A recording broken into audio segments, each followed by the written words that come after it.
Ladies and gentlemen, welcome to another episode here on Portal Spirits Rising. I am Ed Brissett, and I am just giving you a little update on certain things that are happening.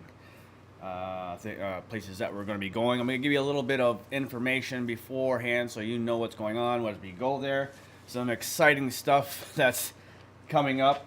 Let me make sure I have... Okay, yes. I want to make sure I have everything here. I'll have some pictures as well of some of the places that we're going. A couple places, two places I think. I'm going by myself. February 10th. Get that one out of the way. I don't have any obviously pictures of this place or anything like that. It's a haunted house. That a buddy of mine lives in. Actually, twice he's lived there. He's moved out, moved back in, but he's noticed. Even the owner has said that after the fact that he said that some stuff has been happening. He thought he was crazy. Asked the owner, said, I think it's haunted. And the owner's like, well, yeah, of course it is. So I'm going to go down there February 10th to Lyons, New York to check that house out. And in that one, it was 1800s. Again, I'm getting more information on that one. But what we do know is there was a little boy who fell.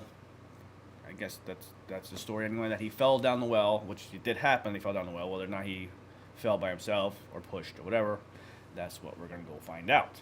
And obviously he died, and since then he's been at that house, roaming around, pretty much playing tricks on people who has lived there. So since a buddy of mine lives there, I'm going to go, and I'm going to go check that one out.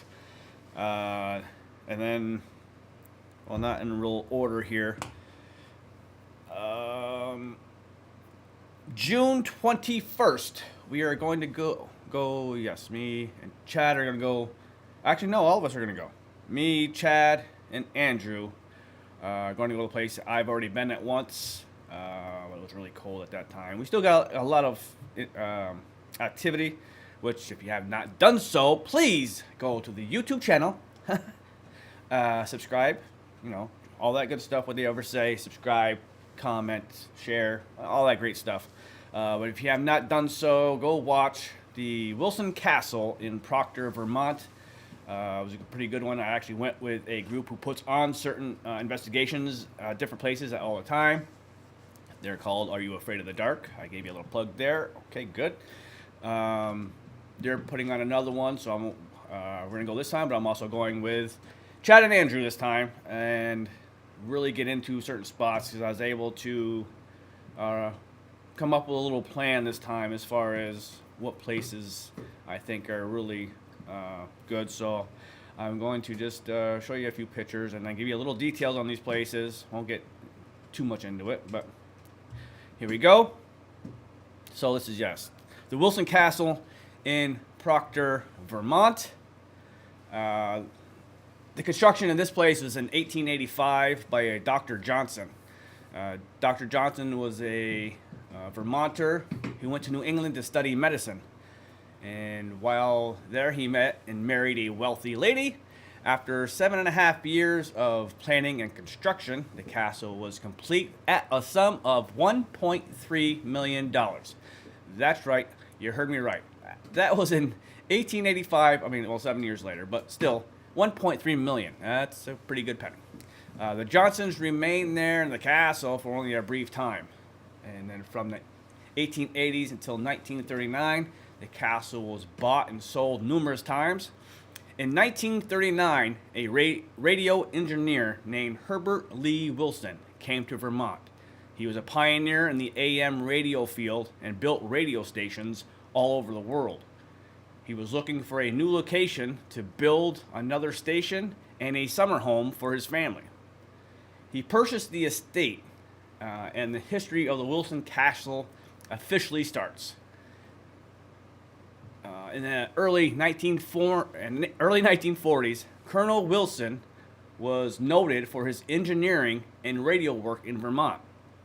He designed radio station WHWB, owned by the Wilsons and Charles Bates through the Central Vermont Broadcasting Corporation. Other radio work included WSYB in Rutland, Vermont, which had the very first directional antenna in the state of Vermont. Colonel Wilson also provided engineering on a station that actually you still watch today, WCAX, Channel 3 television station in Burlington, Vermont. When America joined World War II in 1941, Herbert Wilson joined the Army Single Corps, from which he retired in 1950s as a rank of colonel. He retired to the castle and in 1962 opened it up for tours. He passed away in 1981 at the age of 82 and left the estate to his daughter, Blossom. Blossom passed in 2010, and currently her daughter, Denise, is the owner and operator. Now this place I've already been to. Obviously there's a lot of history, a lot of cool stuff that goes on here. This room actually right here is an actual place where they said my name, and actually there was an actual spirit that came through that said his name was Ed. So it was kind of cool where the actual, they said the team that puts these on, Are You Afraid of the Dark? They were in this room at the time too, so we're all up there.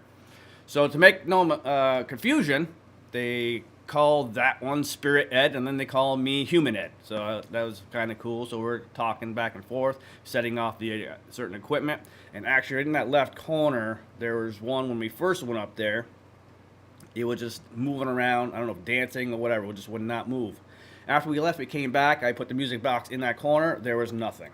Then I moved it to the right corner, then I went that way, and I was setting off the cat ball, the REM pod, and other stuff as well, so that was pretty cool. This room right here is Sarah's room. That room right to the left of the bed is where they have a portal. So I did try it last time. I did put a REM pod in there. As soon as I put the REM pod in there and I walked away to sit on the floor, it was going off. Then all of a sudden, it just didn't do anything for the rest of the time. So that's where they say there's either a vortex and a portal, which they're kind of the same, but a vortex is where they can actually switch places. So that's what I'm assuming maybe what happened was it was open and then closed it. And they went to a different part of the house, which there is another portal or vortex in the house. So that's where they keep switching back and forth. So next time we go there, that's the room, well, probably the second room that we'll go to investigate that room and especially that closet. And then we'll hit on the other one too. I think we're going to both hit, since there's going to be all three of us. I think one of us will do this one, and then, or two of us, whatever, and then one will definitely be in the other portal at the same time to see whether or not one's closing and one's opening at the same time. So that's going to be cool to figure out as well. The kitchen in the Wilson Castle was just unbelievable. Again, you can actually watch it. It's on our YouTube channel, and it's on our Facebook group page as well. The REM pods, even the people there, like, holy cow, it just kept on going. Like, the REM pods kept on going off. The music box kept going off. I had the phasm box. They're saying certain stuff. I'm trying to remember everything here. But that was cool in the kitchen as far as them. And that was because it was in October. It was really cold out. But in the kitchen here, obviously, they had the fireplace going. It was really hot. It was kind of weird on how the activity was going pretty good in here as well. And I did also certain things too to make sure that it was something. So I put 2 REM pods, like you can see right here, so you knew something was right where that red, green light is to the blue one. That just means there's somebody in the middle of that. I also have a music box that I was pointing towards it as well. And the music boxes, I was making sure the lights wasn't setting it off. So for all those other people, skeptics, I know what you're thinking. So I made sure that the lights weren't causing the music box to go. And sure enough, the music box was going, so there's somebody that was there. Oh, well, this is going to be the next place. I'll just keep it on here. So after, let's see, actually before the Wilson Castle, yes, before the Wilson Castle, we are going to go, and this would be the Skene Manor. in Whitehall, New York. I haven't really heard much about this place. It hasn't been like one of those ones that's on huge on YouTube or anything. So this is again the people who Are You Afraid of the Dark are put this event on. There's only 8 tickets that we were able to go, so I obviously got mine. So I will be going there May 31st of 2025. So this place here is, again, I'll just give you a little history of it. There's still a lot of it that I really don't know. I only got some of it from watching a couple other investigators go there. I'm sure when we go there, the team or the owner will have more information for me. But I do know that this place was owned by Philip and Kathleen Skene. Philip was an officer in the Revolutionary War, and the house was taken over by the Continental Army because Catherine's casket was made of lead, and they took it, and I think that is why they're thinking is that she haunts this place to this day. And in 1867, Judge Joseph Potter bought the land and started building the home. It would be done in 1974 and was known as Mountain Terrace at that Mountain Terrace at that time. A few other people over the years have owned it. They ran the downstairs as a bar and restaurant. The family would live upstairs while they were running the bar and restaurant. One family's son actually died on the 3rd floor, and that is now known as the map room. Obviously, Skene Manor was been placed on the National Registry of Historic Places. A few other. Let me just make sure I know. There's one other family, son died on the 3rd floor. Got that one. In the mid 1990s, the Skene Manor Prevention took it over and has been restoring it since. They say they hear a lot of voices and shadows and footsteps. And obviously, both families, the Skene Potters, have been. And actually, I watched some of the videos there. And they do roam around there. They do talk to you. So this is the one that's going to be more kind of cool to go there and maybe try to find out more information, because there's not a lot out there, not a lot of videos out there of this one. So this one doesn't really get a lot of investigations from what I've seen. So it'll be kind of cool to get there, and hopefully we can find something more of this place. And then the next place we're going to go, well, before that, May 5th, we are going to go to the haunted Hinsdale house. And this one, I mean, I'm looking forward to all these, but this is the one, like, I've done more research on it. I didn't know much about it. Obviously, you hear about it. This one is, they're saying, worse than the Conjuring house. And I'll go over some of the stuff, but if you watch any of the videos on other investigators, holy cow.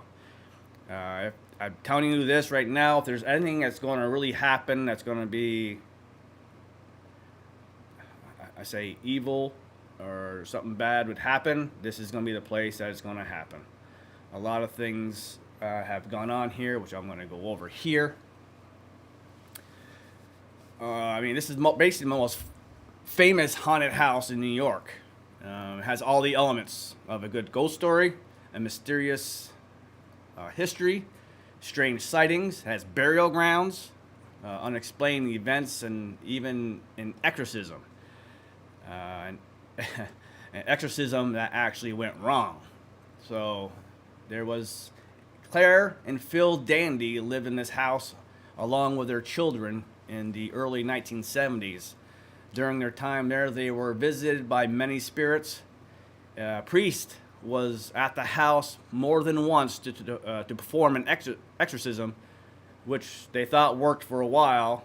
But at this time, the Dandy family lost the battle with dealing with all the spirits and evil stuff that's happening, and they ended up leaving the house for good. As the years passed, a few other families have lived there in this house, but they didn't stay too long. This is where Daniel Kloss buys the house and takes the rings, and his story starts. Daniel purchased the house. I don't put when he put it on there. I think he's owned at least by 8 years now from now. I think. He bought the house anyway, and he put it back in functional condition. Today, Daniel lets a team investigate the property in hopes of discovering the mystery behind the ghosts who haunt this house. People have seen many things. They have experienced many things. Being shoved, scratched,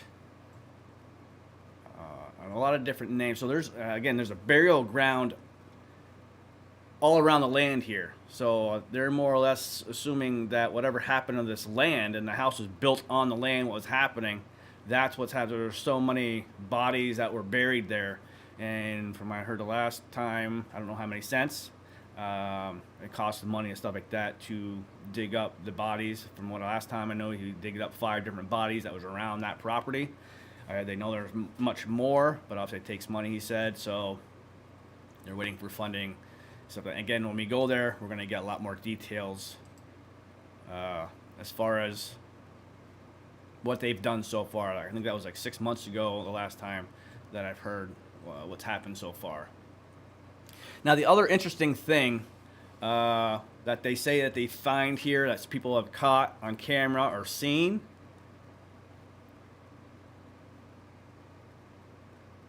are puck wedgies. I don't know if you ever know what puck wedgies are. I've heard the myths and stories of puck wedgies. I mean, there's a lot of stories on what they are, what they look like. Some say they can appear and disappear. They're kind of like shapeshifters. Again, there's a lot of myths that goes around. But from what I've seen and heard, and obviously the descriptions of what everybody describes them as, it's kind of similar.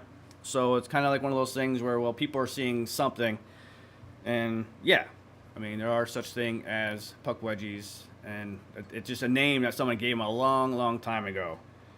And really, from like the Native Americans believe that the puck wedgies were once friendly to humans, but they turned against them, and they are best left alone. And which I'll explain that. Yeah, well, they are better left alone. There's a reason why they do the things that they do.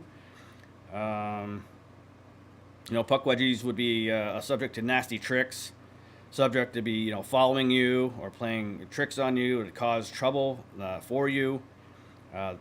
They're known to kidnap people, push them off cliffs, attack the victims with short knives and spears.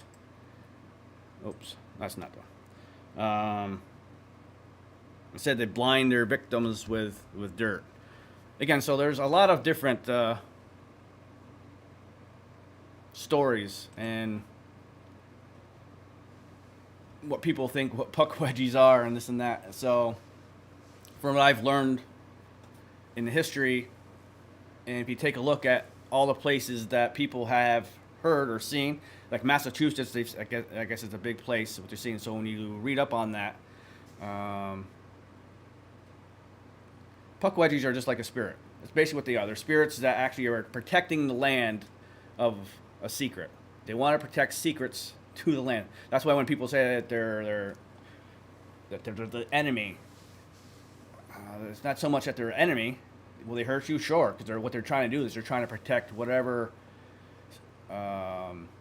sacred land that you're on. So there's a lot of people who don't know about sacred land. So if you're trying to dig up bodies, this is why I'm kind of worried about them digging up bodies. You're just going to probably stir up more what's going to happen down the road. So this is why I want to get more information when I get there to see how many people have gotten hurt or since the last 8 months. But that's basically what it is. It's kind of a spirit that's trying to protect the land and the secrets of the land. And I know a lot of investigators like to try to go and see what happened to certain places that are haunted. Why are you there? This and that. And then sometimes you hit this where they don't want that. They don't want you to know. But it's bad when you have a place like the Hinsdale house that has all these investigators that go there. And so that's why I want to go and see how much has been stirred up. And that place, again, since that was brought up, again, there's a pond right there next to the Hinsdale house. And there's people have always said that they've captured entities, and there was actually one Native American female that they caught down by the pond. Somebody captured it. I don't see the picture yet. So again, when we go down to the Hinsdale house, again, that one's May 5th when we go down there. So I'm excited for that one because of that story there. Something's protecting that house, and they might be mistaking it for like a demon and stuff like that when it's actually something that's trying to protect it. So when we go down there, that's what I'm hoping to get, something a little bit more different. Of course, that's what you always do in each place, try to get more different activity that anybody else does. So I'm hoping that's what, now that I have some information to go off of and know what direction to go, we're going to see if we can find ourselves a puck wedgie. Okay? That's pretty much what the end of the, if we can find out what's happening or what's keeping, which again, it's got to be that. If you ever watch any of the other videos on the Hinsdale house, there's something, say, evilish. Again, something's trying to keep people from asking questions or finding out information about it. But we're going to go and see. That one's going to be really exciting, and hopefully, I mean, we're obviously hoping that no one gets hurt or anything like that, but we want to capture whatever we can capture and get any information that we can get. So that's the one we have for now. Those 4. Again, if you have any places, a house, again, I'm really getting more into the houses. Like if you have even a loved one in your house that passed away, if you feel like someone's in your house that you would like to know who they are, let us know. Of course, I'm in upstate New York, so I might go too far right now as far as help communicating with. I have equipment that you can be able to talk to them with. Again, if you watch any of the videos, you'll see that. Again, go to our YouTube channel, subscribe. You'll be able to follow us on all these other journeys that we're going on, all these other investigations. So for now, that is it for me. And again, please follow Portal Spirits Rising, and we'll catch you all down the road. And as always, keep your spirits high.